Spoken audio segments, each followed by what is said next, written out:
Hello welcome to MedPlus 1 TV. ప్రస్తుతం మనకు ఉన్నారు రాష్ట్రంలోని ప్రముఖ గైనకాలజిస్ట్ డాక్టర్ కె సల్లా గారు. డాక్టర్ గారు నమస్తే అండి. నమస్తే అండి. నేను బేసిక్గా మహబూబ్ నగర్లో మా మమ్మీ ఆర్ఎంపీ ప్రాక్టీస్ చేసేది అనమాట, ఒక విలేజ్. సో మమ్మీని నార్మల్ డెలివరీస్ చేయడము చిన్నప్పటి నుండి అబ్జర్వ్ చేశాను అనమాట.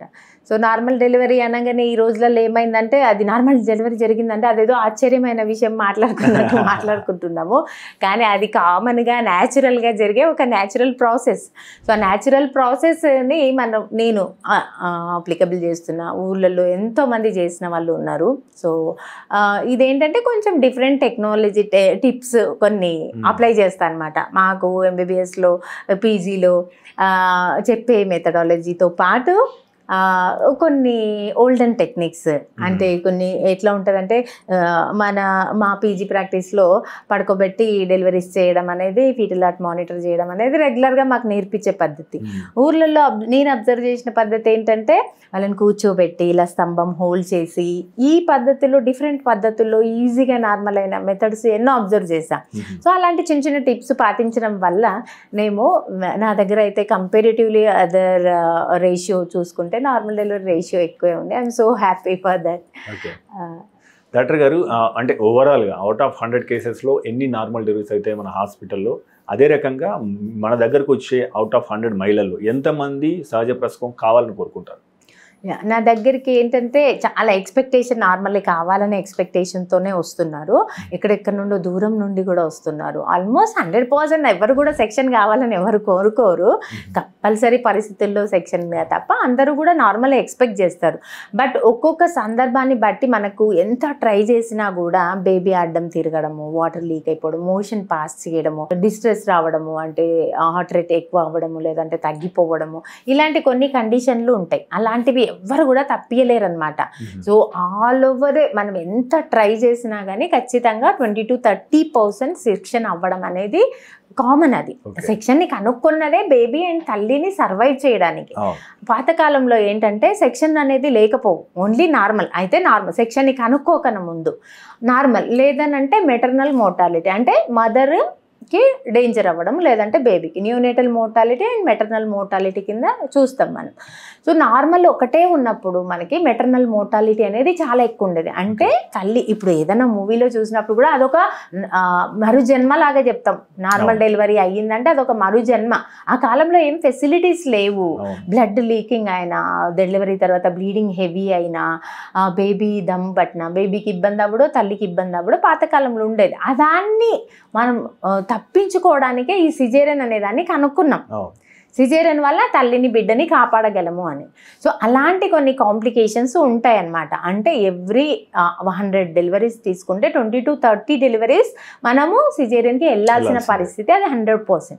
బట్ ఇప్పుడు మనకేం జరుగుతుందంటే కొంచెం కూడా రిస్క్ ఎవరు తీసుకోవాలనుకోవట్లేదు. ఒక్కొక్కసారి పేరెంట్సే అడుగుతున్నారు, ఒక్కొక్కసారి డాక్టర్ కూడా ఎక్కువ వెయిట్ చేయడం కానీ రిస్క్ తీసుకోక 90% రేషియో పెరిగింది సిజేరియన్ రేషియో. యాక్చువల్గా జరగాల్సింది 30%.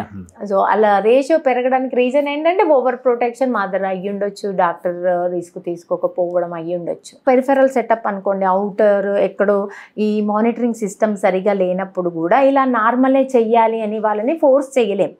మన దగ్గర ఎట్లుందంటే అన్ని మానిటరింగ్ సిస్టమ్లు ఉంటాయి. ఎనీ టైం ఏ ప్రాబ్లం అయినా బేబీని వెంటనే నియోనటాలజిస్ట్ ఉంటాడు, పీడియాట్రిషియన్ ఉంటారు మనకి.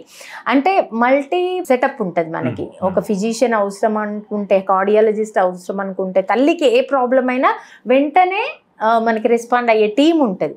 దానివల్ల మనము రిస్క్ తీసుకోగలం. అదే పెరిఫెరల్ సెటప్లో వెళ్ళి ఇప్పుడు నేను 2 సిజేరియన్ల తర్వాత కూడా నార్మల్ చేశాను.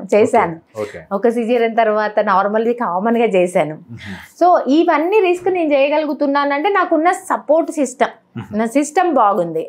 పీడియాట్రిషియన్ ఎనీ టైం అవైలబుల్ ఉంటాయి. మదర్కి ఏ మాత్రం తేడా జరిగినా గుర్తుపట్టే మిషన్స్ ఉన్నాయి నా దగ్గర. బేబీలో ఏ మాత్రం తేడా జరిగినా వెంటనే గుర్తుపట్టే మిషన్స్ ఉన్నాయి. సో వెంటనే గుర్తుపట్టి మనం రెస్పాండ్ అవ్వడం వల్ల సో అంత ధైర్యం మనకుంది కాబట్టి మనం ఎంత ముందుకన్నా వెళ్ళగలం. అదే పెరిఫెరల్ సెటప్లో అంత ధైర్యంగా ఉండలేము, అంటే అంత డాక్టర్ ఫెసిలిటీ కానీ ఒకవేళ బ్లీడింగ్ అవుతుంటే బ్లడ్ బ్యాంక్స్ కానీ అవైలబుల్లో ఉండవు. సో పెరిఫెరల్ సెటప్లో కూడా అంత రిస్క్ తీసుకోవాలంటే ఎవరు తీసుకోలేరు. సో ఎందుకంటే మదర్ ప్రాణాలే కొంచెం ఇటైనా మెటర్నల్ మోర్టాలిటీ అంటాం దాన్ని, మదర్ ప్రాణాలు. బేబీ ప్రాణాలే ఇబ్బంది అయితే నియోనేటల్ మోర్టాలిటీ అంటాం. సో మదర్ అండ్ బేబీ హెల్దీగా బయటకు వచ్చే మనకి సపోర్ట్ సిస్టమ్ ఉంది కాబట్టి మనం డేరింగ్గా 2 సిజేరియన్లు అయినా కూడా మనం నార్మల్కి ట్రై చేస్తున్నాం. మన దగ్గర దేవుడి దయ వల్ల పర్సంటేజ్ రేషియో చాలా ఎక్కువ ఉంది, అరౌండ్ 70 to 80% నార్మల్స్ చేయగలుగుతున్నాం. Okay, good. సో మేడం, అంటే సాధారణంగా అంటే కొత్తగా ప్రెగ్నెన్సీ అయిన వాళ్ళు నార్మల్ డెలివరీని కోరుకునే వారికి మీరు ఇచ్చే సలహా ఏంటి? మొదటి నుంచి వాళ్ళు ఎలాంటి ప్రయత్నాలు చేస్తే నార్మల్ డెలివరీ ఈజీగా అవుతుంది? నార్మల్ డెలివరీ అవ్వాలి అని అంటే మనము చేయాల్సిందల్లా మన పాతకాలంలో మన అమ్మమ్మలు మన అమ్మలు ఒకసారి గుర్తు చేసుకోవాలి, వాళ్ళందరికీ నార్మలే అయ్యాయి.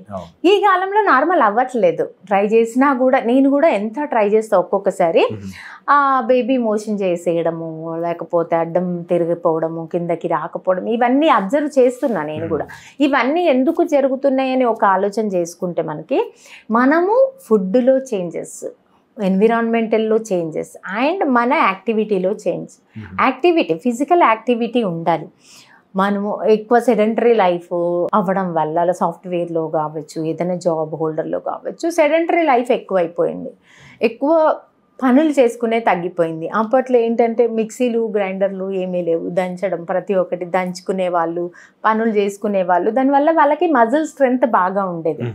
ఇప్పుడు ఏంటంటే మజిల్ స్ట్రెంగ్త్ తగ్గిపోయింది లేడీస్లో. అన్ని మిక్సీ గ్రైండర్లో ఎక్కడ మజిల్ పనిచేస్తుంది మనకి, అన్ని మిషన్లు పనిచేస్తున్నాయి. దానివల్ల ఇప్పుడు నార్మల్ అవ్వాలి అంటే ఫస్ట్ మజిల్ స్ట్రెంగ్త్ బాగుండాలి, మదర్కి యాక్టివిటీ ఉండాలి, అందుకనే ఫిజికల్ యాక్టివిటీ. సో మిషన్లు వచ్చినాయి కాబట్టి మనం ఇప్పుడు వాకింగ్ చేసుకోవడం కానీ, లేకపోతే చిన్న చిన్న పనులు మనం ఇప్పుడు ప్రతిదానికి లిఫ్ట్ వాడకుండా స్టెప్స్తోనే వెళ్ళడం కానీ, కొద్ది దూరం వీలైనప్పుడల్లా నిలబడగలిగినప్పుడు నిలబడాలి, నడవగలిగినప్పుడు నడవాలి, ఊరికే కూర్చొని ఉండొద్దు. అదొక చేంజ్ మనం చేసుకోవాలి. ఫుడ్లో కూడా అన్నీ స్విగ్గీలు జొమాటోలు ఆర్డర్ చేసుకోవడము, మనం ఆయిలీ ఫుడ్ నింపేయడం. సో డైట్ కూడా కరెక్ట్గా మనము న్యాచురల్ ఫుడ్కి దగ్గరగా ఉండాలి, నేచర్కి దగ్గరగా ఉండాలి.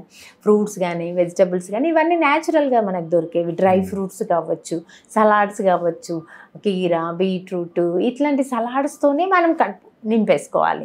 న్యూట్రిషన్స్ బాగా ఉండాలి. ఇప్పుడు కుక్డ్ ఫుడ్, బేకరీ ఫుడ్, వీటిలో ఎలాంటి న్యూట్రిషన్ లేదు, ఓన్లీ మనము ఫ్యాట్స్, ఆయిల్స్, కార్బోహైడ్రేట్స్ వీటితోనే నింపుతున్నాం బాడీకి. విటమిన్స్ కానీ మినరల్స్ కానీ న్యూట్రిషన్స్ కానీ ఇవ్వట్లేదు. అవన్నీ దొరకాలంటే న్యాచురల్ ఫుడ్ తీసుకోవాలి మనం. ఫ్రూట్స్ బాగా తినాలి. పాతకాలంలో అయినాయి అంటే అవన్నిటికీ న్యాచురల్ ఫుడ్ వాళ్ళు తినడం అయ్యి ఉండొచ్చు, వాళ్ళు చేసే పనుల వల్ల.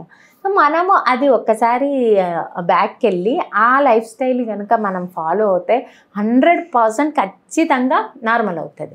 మదర్స్కి కూడా నా దగ్గరికి వస్తారు 7th 8th మంత్లో వచ్చే వాళ్ళకన్నా కూడా ఫస్ట్ నుండి నా దగ్గరికి వచ్చిన వాళ్ళకి నేను అబ్జర్వ్ చేసేది ఈజీగా అవుతుంది వాళ్ళకి. కొన్ని నేను చెప్పిన ఎక్సర్సైజులు కావచ్చు, నేను చెప్పే ఫుడ్ డైట్ చేంజెస్ వాళ్ళు చేసుకోవడం కావచ్చు, చాలా ఈజీగా ఏ ఇబ్బంది లేకుండా అవుతుంది. అదే వేరే దగ్గర చూపించుకో లాస్ట్ మూమెంట్లో నా దగ్గర వచ్చిన వాళ్ళకి కొంచెం నాకు ఇబ్బంది అవుతుంది నార్మల్ చేయడం. ఎందుకంటే ఫస్ట్ నుండి వాళ్ళ లైఫ్ స్టైల్ వేరు, ఆ ఎక్సర్సైజ్ అవన్నీ ఫాలో చేయరు. దానివల్ల నాకు నార్మల్ చేయడం ఒక్కొక్కసారి ఇబ్బంది అనిపిస్తుంది. ఫస్ట్ నుండి నా దగ్గరకు వచ్చిన వాళ్ళకి నాకు ఏ ఇబ్బంది ఉండదు, ఈజీగా నార్మల్ చేసుకోగల, ఎందుకంటే నేను మోల్డ్ చేసుకుంటా వాళ్ళని నాకు తగినట్టుగా అట్లా. ఓకే డాక్టర్ గారు, సాధారణంగా ఇప్పుడు తల్లి కావడం అనేది ఒక కళ అందరికీ. యాక్చువల్గా ప్రెగ్నెన్సీ అయిన తర్వాత కుటుంబంతో సంతోషంగా ఉంటుంది, అప్పటి నుంచి ఎన్నో రకాల కేర్స్ తీసుకుంటారు. యాక్చువల్గా ఫారెన్లోతో పోలిస్తే ఇక్కడ ఇంకెక్కువ కేరు, ఎక్కువ బెడ్కి పరిమితం కావడం ఇటువంటి ఇక్కడ ఉన్నాయి. యాక్చువల్గా what to eat, what not to eat అనే దాని మీద కొన్ని రకాల సందేహాలు ఉన్నాయి. సో దాన్ని నివృత్తి చేసే ప్రయత్నం చేస్తారా? మన ఇండియాలో ఏంటంటే ఎక్కువ ప్రెగ్నెన్సీ రాగానే బాగా తినాలి. ఇప్పుడు మన 5th మంత్లో 9th మంత్లో చేస్తారు కదా మన శ్రీమంతాలు, అందులో అందరు తీసుకొచ్చి ఆయిల్ ఫుడ్ బాగా పెట్టేస్తుంటారు. మన అలవాట్లు అట్లా అయిపోయింది. దానివల్ల ఏంటంటే కార్బోహైడ్రేట్, ప్రోటీన్ ఓవర్లోడ్ అయిపోతుంది. కంపారిటివ్లీ ఫారెన్ కంట్రీస్లో మన సలాడ్స్ బేస్డ్ ఉండడము అండ్ న్యాచురల్ ఫుడ్ ఇవి ఉండడం వల్ల మనకి అక్కడికన్నా మన ఇండియాలో వెయిట్ గెయినింగ్ ప్రెగ్నెన్సీలో ఎక్కువ జరుగుతుంది. చాలా తక్కువ మంది నార్మల్ రేంజ్లో వెయిట్ గెయిన్ అవుతుంటే ఎక్కువ శాతం over weight gaining due to ఈ ఫ్యాట్ ఫుడ్, కార్బోహైడ్రేటెడ్ ఫుడ్ ఇవి తీసుకోవడం వల్ల. ఈ మధ్యలో ఎడ్యుకేటెడ్ గర్ల్స్ బాగా చూసుకొని మంచిగా న్యూట్రిషన్ ఫాలో అవుతున్నారు ప్రెగ్నెన్సీ టైంలో. బట్ 2 రకాలుగా ఉన్నారు, న్యూట్రిషియస్ ఫాలో అయ్యే వాళ్ళు, సో ఓవర్ వెయిట్గా పెరిగే వాళ్ళు. ఎక్కువ ఆయిల్స్ తీసుకోవడము, కార్బోహైడ్రేట్స్ తీసుకోవడం వల్ల ఎక్కువ వెయిట్ గెయిన్ అవుతుంది. వెయిట్ గెయిన్ అయితే ఏమంటుంది, కాంప్లికేటెడ్ అవుతుంది ప్రెగ్నెన్సీ. ఫుడ్కి నార్మల్ అవ్వడానికి చాలా లింక్ ఉంటుంది. మనం ఓవర్ ఫుడ్ తీసుకున్నాం అనుకోండి, ఆయిల్ ఫుడ్ తీసుకున్నాం అనుకోండి, ఫ్యాట్ ఎక్కువ అవుతుంది. అదొకటే కాకుండా బరువు ఎక్కువ పెరగడమే కాకుండా బీపీ రావడము, షుగర్ రావడము, థైరాయిడ్ ప్రాబ్లమ్స్ యాడ్ అవ్వడము, రక్తహీనత అయిపోవడం. అంటే న్యూట్రిషియస్ ఫుడ్ లేక రక్తం సరిగా ఉండదు, ఎనీమియా కామన్గా చూస్తున్నా నేను. వెయిట్ ఏమో పెరుగుతారు బట్ రక్తం చూస్తే తక్కువ ఉంటుంది అంటారు. చూడడానికి బాగానే ఉంది, రక్తం ఎట్లా తక్కువ ఉందని. రక్తానికి ఫ్యాట్కి సంబంధం లేదు కదా. రక్తం పెరగాలంటే మనం న్యూట్రిషియస్ ఫుడ్ కానీ ఫ్రూట్స్, ఐరన్ రిచ్ ఫుడ్ ఇవి తీసుకోవాలి. అది వదిలేసి రక్తం తక్కువ ఉంది అనగానే ఓవర్ హీట్ చేస్తున్నారు. మన ఇండియాలో మోస్ట్ బ్యాడ్ అండ్ బాధాకరమైంది ఏంటంటే ప్రెగ్నెన్సీలో కాంప్లికేషన్స్ రావడానికి, అంటే తల్లి చనిపోవడానికి కానీ బేబీ చనిపోవడానికి కానీ మెయిన్ రీజన్ ఎనీమియా ఉంది అంటే మనం అందరం బాధపడాల్సిన విషయం. సో దీన్ని 100% ప్రతి ఒక్కళ్ళం కూడా, ఎడ్యుకేటెడ్ వాళ్ళు కూడా అందరికీ చెప్పాలి, మీది అండ్ నాది అది ఒక బాధ్యత. సో అది రక్తహీనత లేకుంటే అరౌండ్ 12 to 14 ప్రెగ్నెన్సీలో HB మెయింటైన్ అవ్వాలి. నా దగ్గరకు వచ్చే ఆల్మోస్ట్ 90 గర్ల్స్కి ఓన్లీ 8-9 HB ఉంటుంది. ఇంకా అసలు గవర్నమెంట్ సెటప్లో వెళ్ళే వాళ్ళకైతే 5-6 ఉంటుంది. నా దగ్గరకు వచ్చే వాళ్ళకి అంత 8-9 మధ్యలో మెయింటైన్, 12 to 14 మెయింటైన్ అవ్వాలి. రక్తం బాగుంటేనే మనకి బేబీ గ్రోత్ బాగుంటుంది, తల్లి హెల్తీగా ఉంటుంది, డెలివరీ హెల్తీగా న్యాచురల్ అయ్యే ఛాన్సెస్ పెరుగుతాయి. దాంతోపాటు కాంప్లికేషన్స్ రావు, బీపీ, షుగర్లు, థైరాయిడ్లు ఇట్లాంటి కాంప్లికేషన్స్ తగ్గుతాయి. డెలివరీ తర్వాత బ్లీడింగ్ హెవీ అయ్యే ప్రాబ్లము తగ్గుతుంది. PPH అంటాం, బ్లీడింగ్ హెవీ అవ్వడానికి. దానివల్ల ఒక్కొక్కసారి తల్లి ప్రాణాలే పోయే ఛాన్స్ ఉంది. మన ఇండియాలో తల్లి చనిపోయేదానికి మెయిన్ రీజన్ ఎనీమియా, అది ఉంది ఇప్పుడు స్టడీస్లో. సో దాన్ని అందరూ కూడా చెప్పి దాన్ని ఎరాడికేట్ అవ్వాలి. అది ఆ ప్రాబ్లం, మెటర్నల్ డెత్ ఎక్కడా కూడా జరగొద్దని ఆ దేవుడిని ఎప్పుడు ప్రార్థిస్తా. ఆ దేవుడి దయ వల్ల నా చేతిలో ఇప్పటిదాకా ఏది కాలేదు. మన ఇండియాలో కూడా ఎక్కడ కూడా ఒక మదర్ అట్లా అవ్వద్దు అని నేను మనస్ఫూర్తిగా ఎప్పుడు కోరుకుంటున్నమాట. రోజు దేవుడికి మొక్కుతా, ఏ తల్లి ఏ బిడ్డకి ఎక్కడ కూడా ప్రాబ్లం కావద్దు, ఈజీగా అవ్వాలి, తల్లి బిడ్డ క్షేమంగా సురక్షితంగా బయటపడాలి అనేది మన మోటో, మన హాస్పిటల్ మోటో. మీరు తీసుకునే అదే మందులు, అదే నాణ్యమైన మందులు, కానీ సగం ధరకే. అవును, మెడ్ ప్లస్ బ్రాండ్స్ పై 50 to 80% తగ్గింపు.